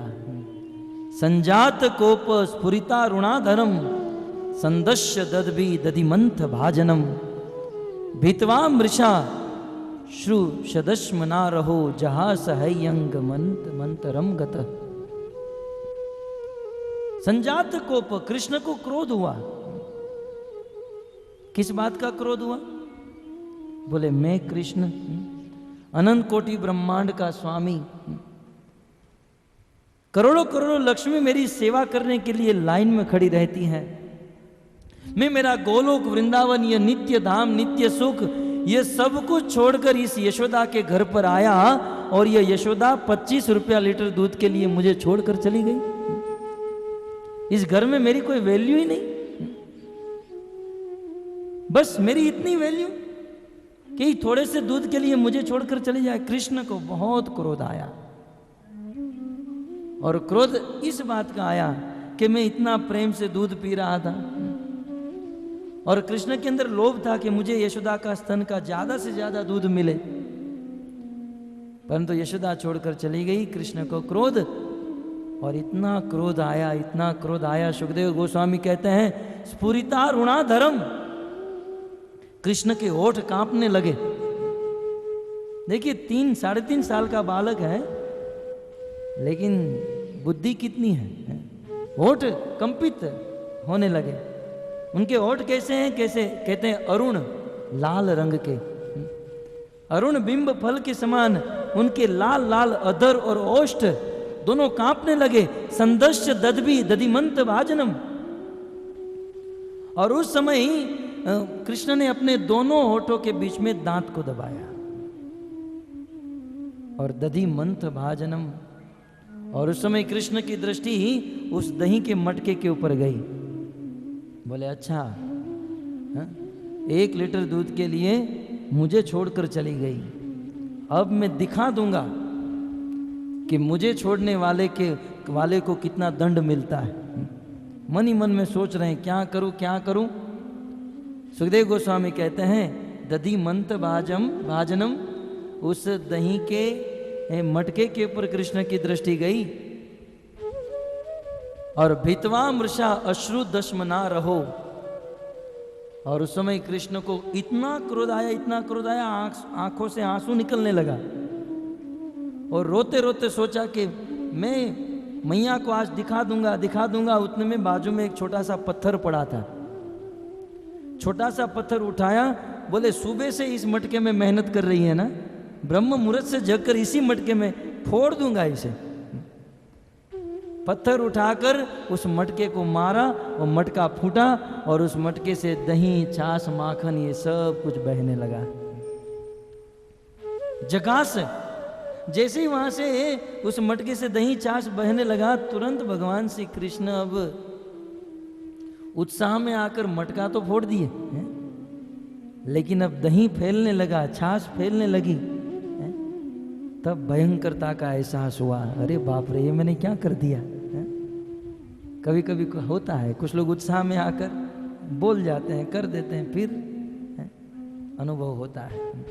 पता है ना, कभी कभी कुछ लोग किसी को धमकी दे देते हैं, जा तू मेरे से पैसा मांग रहा है, मैं तुझे पैसा नहीं दूंगा, तुझसे जो होता है वो कर लेना। धमकी तो दे देता है, लेकिन फिर गाड़ी का हॉर्न बजता है तो अंदर की रूम में जाकर सो जाता है। फोन आता है तो फोन भी नहीं उठाता है। तो इस प्रकार भगवान श्री कृष्ण ने मटका तो फोड़ दिया, धीरे धीरे बहने लगा। अब भगवान श्री कृष्ण वहां से जगह से भागने का प्रयास कर रहे हैं, लेकिन भगवान श्री कृष्ण सोचे कि कहां भागूं, कहां जाऊं। आचार्यगण याद कराते हैं, जो भगवान वामन अवतार धारण करके 2 कदम में पूरे ब्रह्मांड को नाप लिए, वो भगवान श्री कृष्ण आज सोच रहे हैं मेरा कदम कहाँ रखूं और कहाँ भागूं। यह है कृष्ण का माधुर्य। भाग रहे हैं कृष्ण, भागते भागते। अब कृष्ण को ये बुद्धि भी नहीं है कि मेरा पाँव उस दही के ऊपर पड़ रहा है तो मेरे पाँव की छाप यशोदा को दिख जाएगी। बिल्कुल बालक की तरह वहां से भागे, और जगास है अंग मंतरम गत, और एक कमरे में पर्दे के पीछे 2-3 या 5-10 दिन पुराना माखन पड़ा हुआ था, बासी माखन। तो कृष्ण वहां पर चले गए, और वहां जाकर कृष्ण को क्रोध आया, अब मैं ये बासी माखन खाऊंगा। श्रीधर स्वामी कहते हैं है अंगवरम, अर्थात बासी माखन। कृष्ण क्रोध में आकर सोच रहे अब मैं बासी माखन खाऊंगा, बीमार हो जाऊंगा, और फिर मैया मुझे मथुरा में अस्पताल लेकर जाएगी, ग्लूकोज चढ़ाएगी, दुखी होगी, तब पता चलेगा कि मुझे छोड़कर चली गई। तो इस प्रकार से, परंतु भक्तों, सिद्धांत की बात तो यह है कि पिछले 3 श्लोकों से जो चीज भगवान में स्वप्न में भी संभव नहीं हो सकती है, भगवान ने उस चीज को यहां पर उपस्थित किया। आइए 4थे श्लोक में आप देखिए, श्लोक में ही मैं आपको दिखाता हूं।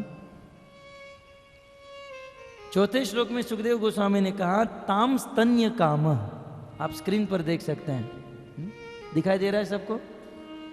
ताम स्तन्य काम, काम का अर्थ होता है कामना, काम, इच्छा। भगवान श्री कृष्ण के मन में कामना उत्पन्न हुई चौथे श्लोक में। आइए पांचवें श्लोक में देखिए, अतृप्त। पांचवें श्लोक में सुखदेव गोस्वामी तीसरी लाइन में क्या कहते हैं कि वह दूध पीते पीते अतृप्त रहे, अर्थात उनके अंदर लोभ उत्पन्न हुआ। चौथे श्लोक में बताया कि कृष्ण में काम उत्पन्न हुआ, पांचवें श्लोक में बताया कृष्ण में लोभ उत्पन्न हुआ, और छठे श्लोक के प्रारंभ में ही क्या बताया, संजात कोप, कृष्ण को क्रोध उत्पन्न हुआ ना। और लीला में भी देखने को आया ना, आपने देखा ना, कृष्ण को काम, लोभ और क्रोध उत्पन्न हुआ। और वही कृष्ण कुरुक्षेत्र की भूमि में गीता का ज्ञान देते हुए कहते हैं कि हे अर्जुन, त्रिविधम नरकस्य इदम द्वारम नाशनम आत्मन, काम क्रोध तथा लोभ, तस्मात् एतत् त्रयम त्यजेत।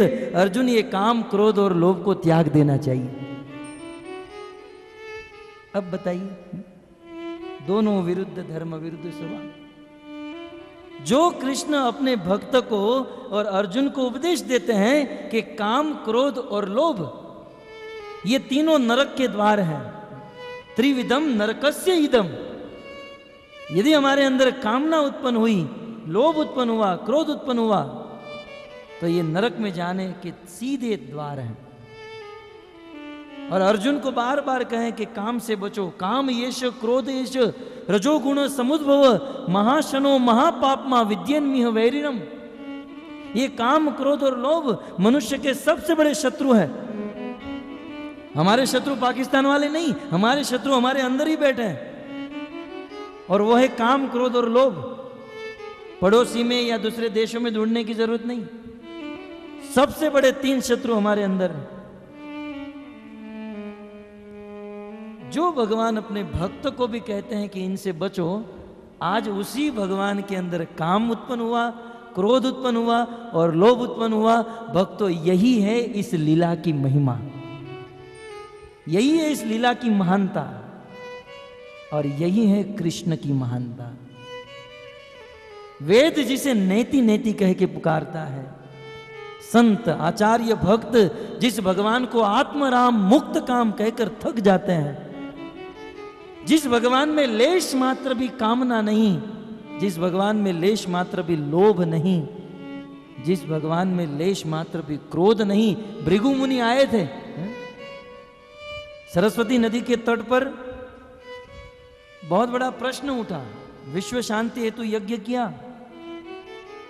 विश्व ब्रह्मांड के सभी ऋषि मुनि एकत्रित हुए। यज्ञ करने के बाद प्रश्न उठा, ये यज्ञ की आहुति किसको दी जाए? कुछ लोगों ने कहा ब्रह्मा जी सृष्टि के सृजनहार है, ब्रह्मा जी भगवान है, यज्ञ की आहुति ब्रह्मा जी को दी जाए। कुछ लोगों ने कहा नहीं, इस संसार के देवता शिव जी है, शिव जी भगवान है, वो चाहे तो अपने तीसरे नेत्र से संसार का प्रलय तक कर सकते हैं, शिव जी भगवान है। कुछ लोगों ने कहा ब्रह्मा जी भगवान है, तो तीसरा समुदाय बोला नहीं, विष्णु ही भगवान है। उस समय युगों युगों पहले ऋषि मुनियों के बीच में झगड़ा हुआ, तो आज के मनुष्य के बीच में झगड़ा